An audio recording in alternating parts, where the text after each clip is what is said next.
Good morning, ladies and gentlemen. Welcome to SaaStr 19. This morning we have Kevin Egan, Slack Vice President of North America Sales, and Danny Herzberg, Slack Head of Mid-Market Sales and Development. Please welcome them to the stage. Good morning, everyone. Great to be here on the kickoff session for SaaStr 2019. Welcome. My name is Kevin Egan. I manage North America Sales for Slack, and I'm joined by my colleague, Danny Herzberg, who runs mid-market sales and our sales development team. We're here to talk for the next 25 minutes or so about our experience going from freemium to enterprise. We kept it fairly vague, if you will, but we're going to be really focused on the go-to-market elements of the freemium to enterprise model. Our hope is that in this time we can share a couple of key learnings, some non-obvious advice, some anecdotes that you guys can take back with you to your own companies as you plan your own bold sales strategies. We will really be focused on one big framework. I've been in technology sales for 20 years. I joined Oracle in 1995. I see other folks from the Oracle population or for the crew at that time. Really focused on the biggest kind of shift that I've seen in the last 20 years, and that's the shift between buyer and seller. In the 90s, when we were selling Oracle, I was a solutions engineer, and our sales team held all the information, kind of an irrational amount of power in that dynamic. We had all the product information and white papers. We had the technology, the software itself. We had all the pricing information. We had all the kind of techniques for integrations and so forth. And the buyer had to go through a tremendous amount of work and process to just even get their hands on the technology itself. Following that, the clicker fail. So following 5 years at Oracle, I was lucky to land at Salesforce.com in 2002. In that time, I think, obviously without Salesforce, it was a fundamental driver for cloud computing, and all of us in this room today, it had something to do with kind of this massive shift going on. Being at Salesforce was fantastic because you had the air cover of Mark Benioff kind of leading this incredible message. We had a lot of work to do in educating the market below that kind of air cover. One thing as a salesperson at Salesforce.com in 2002 and beyond that I don't really think we appreciated at the time to the extent that we should have was this concept of a free trial. The Salesforce trial was a 30-day trial up to 5 users, but the sales rep could toggle it up to 20 users, however many users they wanted, and really put the technology in the hands of the user. And that was like the key differentiator from Siebel at the time and anybody else out there. So as we talk about the freemium model, it's kind of interesting to look back and say, I got to give Mark Benioff some credit for that. What was interesting about that motion was the sales reps that did really well in that phase of the company were the ones that could get into the technology with the buyer, understand what the buyer's needs were, and actually get into a trial environment, hands on keyboard, and help do things like customize the Salesforce instance, add users to the instance, set up some permissions, add custom fields, float those custom fields up into reports that would provide business insights. So it was like this shift of a seller moving from somebody who held all the cards to somebody who actually had to dive in with the buyer. And that was a great shift, and we're seeing that just continue on today. Following 10 years at Salesforce, I joined Dropbox for 4 years. And that was an amazing experience because that was the similar concept but coming from the consumer world, right? I joined in 2013. There was 100 million people that signed up for Dropbox. The virality model we all know well is really delivering value to an end user and a consumer for no charge, right? Until they ran into a space limit or what have you. That was starting to permeate into the enterprise, and it was a fantastic 4 years there, understanding how do we take a B2C technology that's delivering value, that's permeating the enterprise, and to what level can we go into the enterprise, and what does that sales motion look like? So we'll talk a little bit about that today. And then, of course, last 2 years I've been at Slack working with Danny.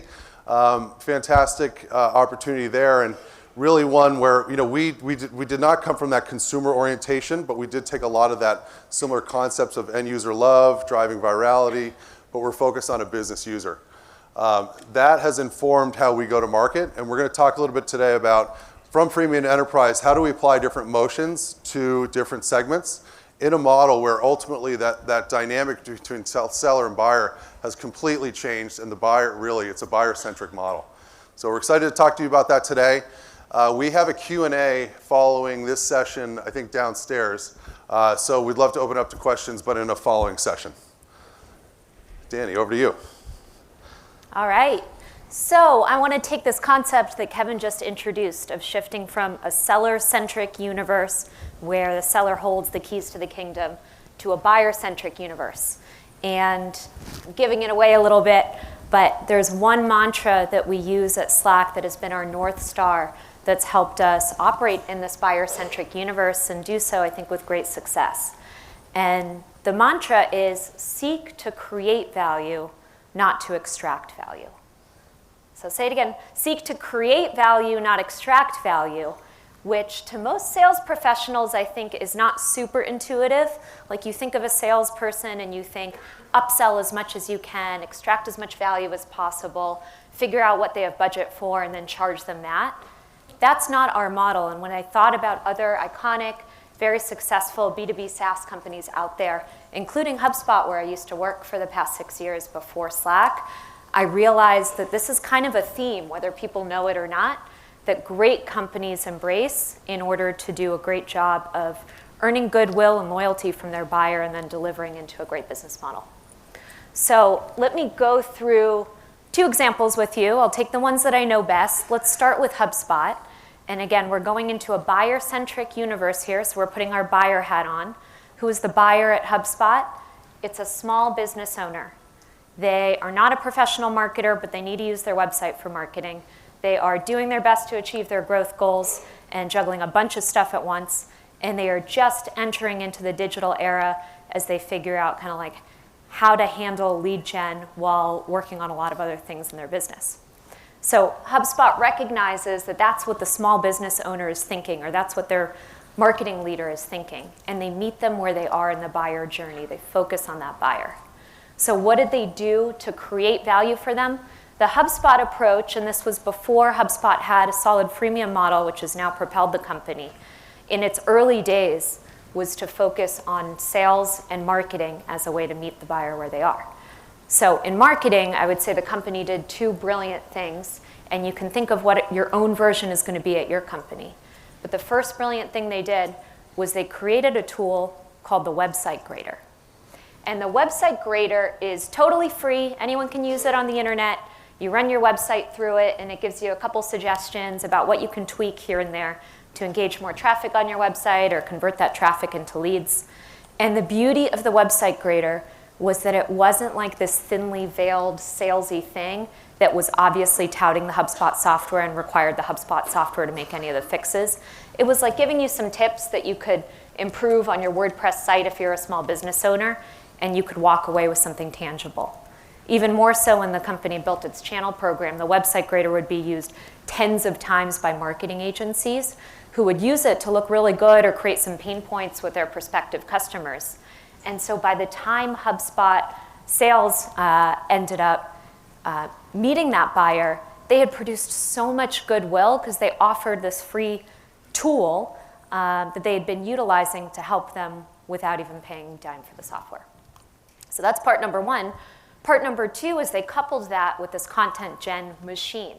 So the blog there, in its earliest days, I would say we were producing maybe a couple articles every single week. Over time, it was a couple articles a day. And every one of those articles was anticipating questions that their buyer has about how to market their business, and then writing a pithy, 5-step article about how to address that question. How do I set up a webinar for the very first time? How do I attract more leads through my website? How do I market myself as a financial services company? Whatever the keywords were, HubSpot showed up number 1 on Google with content answering that question. So what happened is, like I said, they built up all this goodwill, and by the time a sales force was put into action to engage with some of these prospects and turn them into true leads, it would be like they're picking up the phone and they're talking to a celebrity when they talk to HubSpot. Because they're like, oh my God, HubSpot, you've been nurturing me, you've been giving me all this free content, so nice to finally meet you, like HubSpot's a person. And it made for a really nice go-to-market model. And then the unique thing about the sales reps that were hired there is that your first 2 weeks in sales are not learning Sandler's sales method. They're not learning pricing negotiation or anything like that. The first 2 weeks in sales, if you are focused on becoming an extension of the marketing engine that's already built this goodwill with the buyer, is all about learning how to become an inbound marketing expert. So literally every sales rep spent 2 full weeks in a classroom building their own website, understanding what it feels like to be in a small business owner's shoes. And then the sales process would take 3, 4, up to 5 calls before you connect the dots between HubSpot's actual product that someone has to pay for and what they learned about how this prospect could improve their marketing. So that's a great example of creating value rather than extracting it. And over time, it leads to a really healthy business model as well. So now let's go to Slack, totally different buyer. Hard to put this buyer or end user in a box, but I would say in our earliest days, the buyer is just totally different from the HubSpot one. It's a super technical person. She may be running her own tech startup, and she may be looking for a better way to collaborate, ship product faster, communicate better across geographies, et cetera. Or she might be leading a tech team within a slightly bigger organization and still trying to figure out how to tackle those same challenges. And then I'm putting this buyer hat on. What does she want? Like, how does she want to vet out a solution? Does she want to go to a webinar? Does she want to read a blog? No. She's a technical buyer. She wants to get her hands on the product, and she wants to try it for herself because she can vet it out. She can see whether it fits. She can see if it plugs into Jira and Jenkins and Bitbucket or GitHub, and then figure out whether this is going to add value quickly. So what the early Slack team did very elegantly with Stuart's leadership is design a product that is so intuitive and so frictionless to sign up for that it can add value from the get-go. And a super technical buyer, like the one that we knew we were targeting from the early days, could get what they wanted without having to talk to a single human in the meantime. If she wanted to talk to a human, we had a fully staffed customer experience team, so there was plenty of love to go around. She could, but she could buy the way that she wanted to buy, use it, and the value creation really came in this free part of the freemium model with Slack. So what happened is the product that was built was so good and free and continues to be so good in its free version that you can use it for months as a startup. You can probably use it for years as a startup if you're not on an extremely high growth inflection point, and get all the value that you need out of it. So by the time it does make sense to pay, if it ever ends up making sense to pay for Slack, you're grateful for what you've gotten so far and you appreciate what you've gotten. And again, that goodwill has been built up and it makes the rest of the conversation much easier. So the question I would be thinking if I were you is, why are Danny and Kevin on stage with sales in their title if this beautiful product sells itself and that's all you need? I think in a buyer-centric world, you need to be aware of all of the different buyers and all of the different stages of their journey. So at certain stages of a buyer's journey, they do actually get to a point where they want to talk to a go-to-market person about one of a number of topics. So common topics would be security, and sometimes you just want to talk to another person about what your specific requirements are given your industry or your world you play in, and you want that person to really help you feel rest assured that their product meets your boxes. So that's one bucket. Another one could be legal, talking to a general counsel or talking through commercials.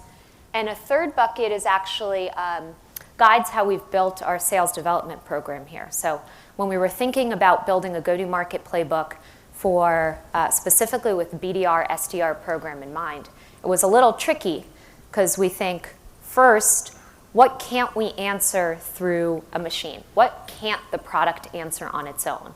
Whenever possible, we want it to do that. And then second, if we want to reach people en masse, what can't we do with a push of a button in a marketing automation system if that was our style for reaching out to people? So we thought about what is uniquely human. When do you actually need a person to reach out and engage in a way, again, that seeks to create value rather than extract value? And what we realized is a lot of the time at a really big company, you might see momentum in little pockets of the organization. You might see free teams popping up all over a Fortune 100 company. And so what a BDR would do is they'd identify those free teams, perhaps a few other teams that look like they could be good candidates for collaborating on Slack but aren't. They call them, they engage with them, and then they end up having a user interview where they figure out what hurts, what drove them to Slack, what feels good about using Slack, and what could we do to help them as they think about collaborating even more smoothly across their whole org. And what we do then is we synthesize those interviews. Let's say you have 4 across this whole organization. You come up with the high-level themes, and then you send that up to the CIO of that same organization. And guess what you've done? You've created value. You literally get a thank you in response to that email because the CIO now knows what's happening on his or her front lines and now has surfaced some themes that they don't have the time or bandwidth to figure out on their own. So that's yet another way that you can apply a go-to-market playbook here that's particularly valuable. The timing, though, in a freemium SaaS company, and certainly at Slack, as you can see from the headline behind me, is totally dependent on what your buyer needs from you, when they need it, and what market you're serving. So Kevin's going to focus on the enterprise market, up market, but my world is really thinking about down market. When does and when doesn't it make sense to staff a go-to-market org? And who are the kind of people that we want to hire to meet the buyer where they are at this much more sophisticated place? Like they've used your product. They might know it better than you. They might have an integration installed that you've never even worked with before.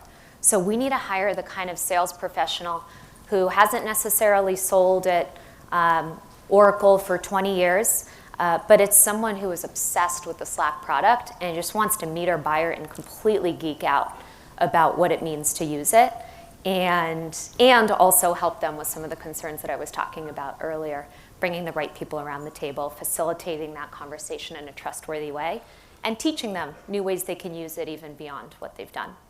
So that's kind of the hiring profile that we've gone after, and it's evolved over time. So early days, we had an accounts team, and the accounts team would work out of Zendesk, not Salesforce. So it was almost like an extension of customer support. And they would talk to a dentist office and the CIO of a Fortune 100 company in the same day. And they would have a pre-sales conversation and a post-sales conversation in the same exact day. And their job was basically just to figure out what are customers asking about and then feed that information back to the product team so that we can more intuitively answer those questions. And over time, what we realized, and here's where Kevin stepped in, and Bob, who's also leading the sales org, stepped in, and they realized, our buyers had gotten so sophisticated and their needs were so diverse and varied that we started needing to specialize in terms of how we have the conversation with them if we really wanted to treat them in the way they wanted to be treated wherever they are in their journey. So the way we specialized is we segmented. So SMB originally, enterprise, large enterprise. So, treat a Fortune 100 buyer, anticipate their questions very differently than you anticipate the questions of a small but growing startup. And then the second thing we did was we specialized by function. Pretty natural, right? Pre-sales, post-sales, solutions engineering, et cetera. And suddenly we could speak the buyer's language much better. So the last lesson I want to leave you with was, I think, what felt like a risky move that Kevin and I thought through exactly a year ago today when we implemented it.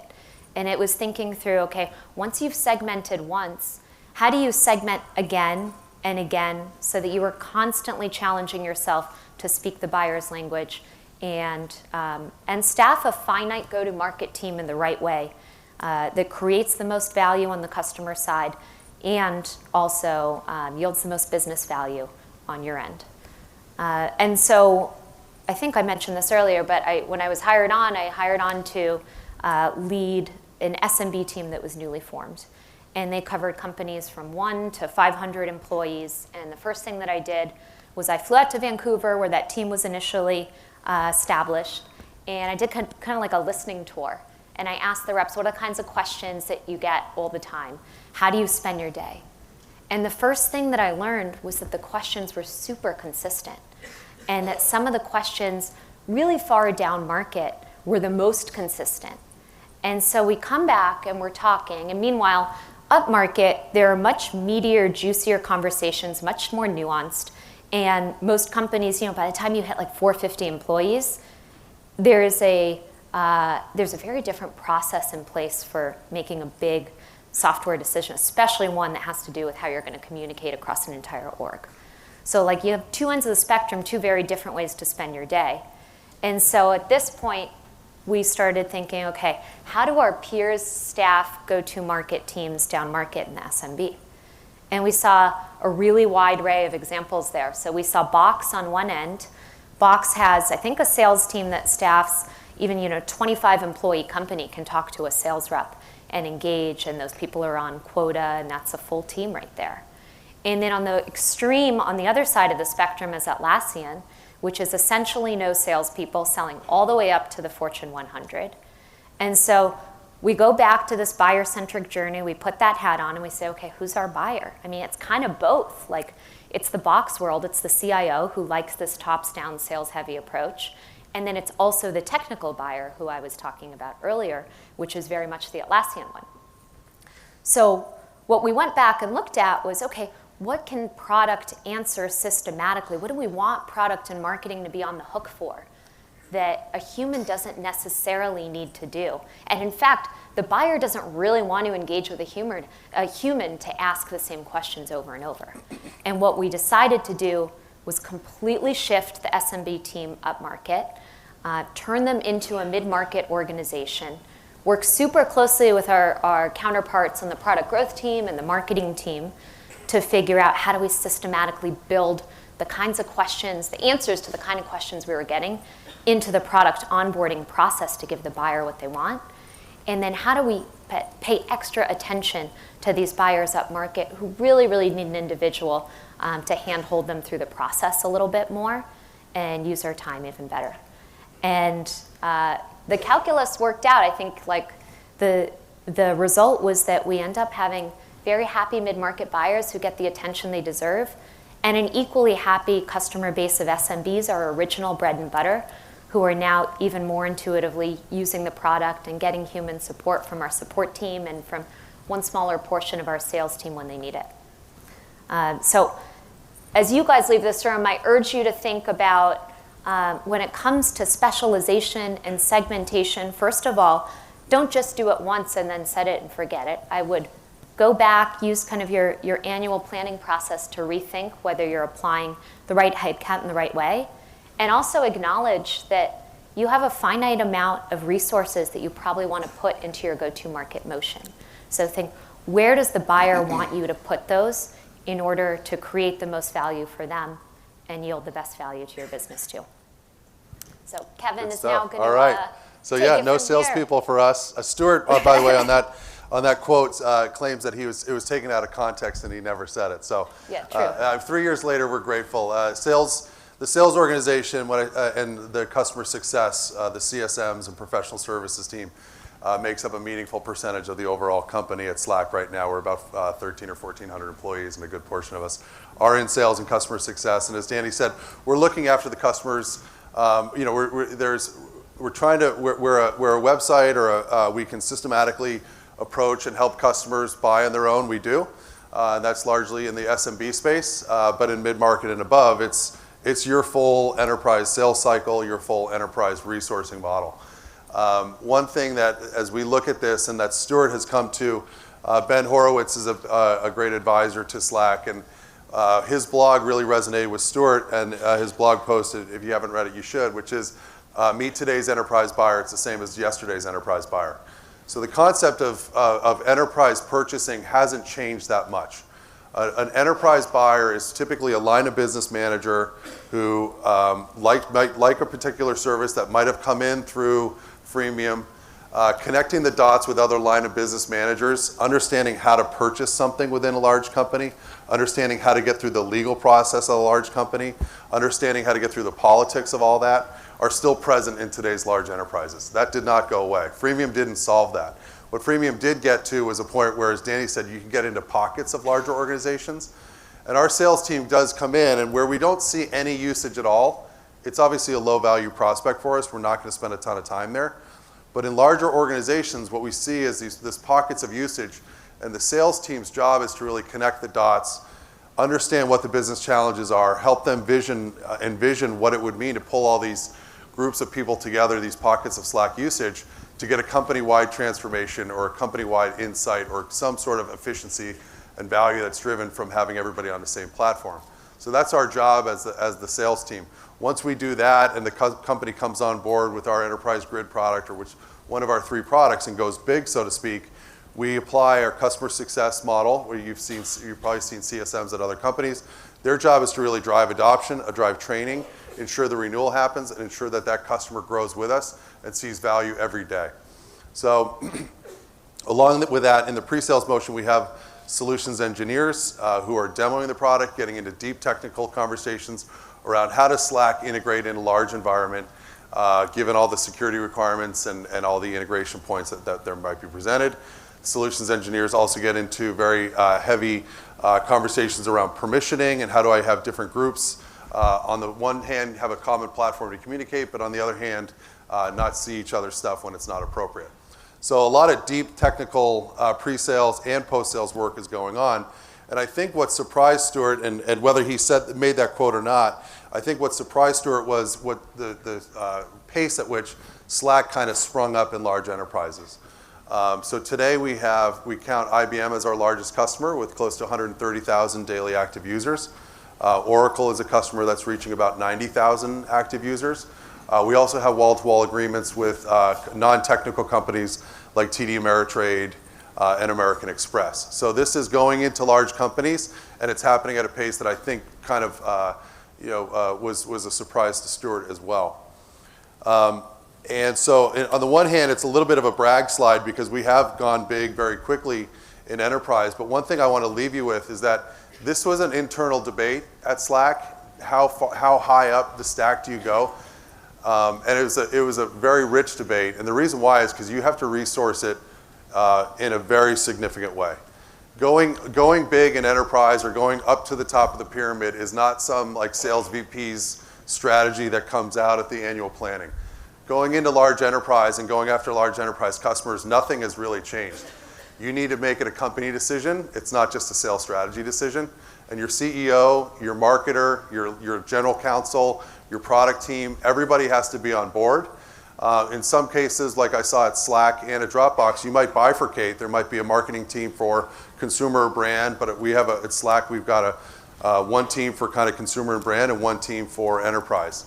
On the enterprise side, that marketing team has certain web content just specific to large companies. They're throwing huge events around the country and around the globe, so they're doing that big enterprise motion. On the product side, it largely comes down to what does it take to service a large company. You can't just take a product and kind of put a front-end SSO or some skin provisioning, one step into the SSO or security world.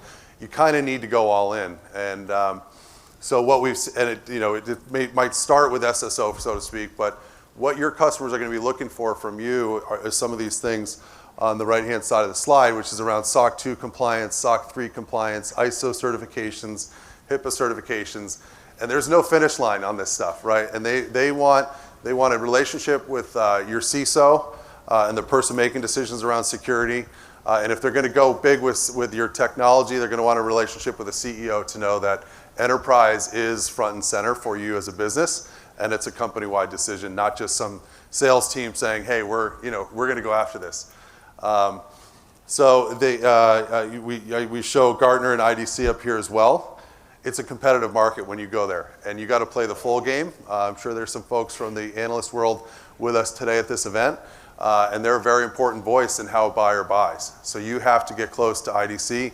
You got to get close to Gartner, Forrester, and all the rest to make sure that they understand where you're going and that enterprise is important to you, and they will challenge you very, very well. And if you meet the challenge, so to speak, and have a very viable product for that space and have a commitment to that space, they'll also be your friend. So it's across the board. I would just like to emphasize this is not just a dip your toe in the pool.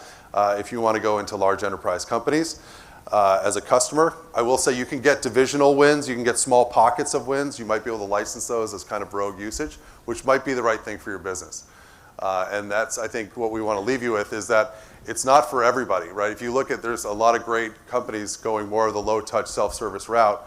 Look at Intuit or look at a company like Gusto. Gusto only services companies up to 100 users. When they break that 100 user mark, I think the latest is that they'll help you onboard onto a solution that provides for more complexity. So this is a core decision to make, and you don't need to do both, right? So.